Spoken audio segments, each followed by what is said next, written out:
ਬਾਰੀ ਨਾ ਕਿਤੇ ਵਿੰਗੀ ਹੋ ਜੇ ਬਲਕਿ ਬੜੀ ਔਖੀ ਸਿੱਧੀ ਕਰਾਈ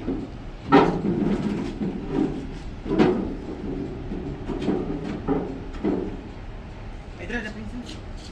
ਪਰ ਆ ਭਾਜੀ ਪਿੱਛੇ ਨਾ ਹੀ ਇਹਦੇ ਬਾਰੀ ਦੀ ਬਾਤ ਟੁੱਟ ਜਾਂਦੀ ਹੁੰਦੀ ਹੈ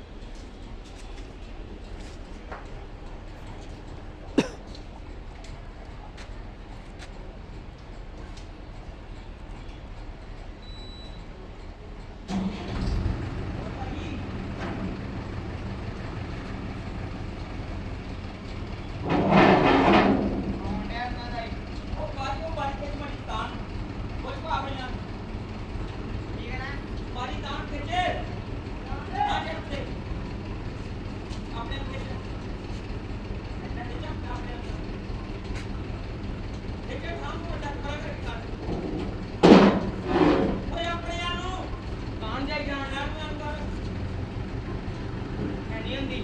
ਵਿੱਚ ਯਾਰ ਹੁੰਦੀ ਨਹੀਂ ਹੈ ਤੇ ਕੀ ਹੋਣਾ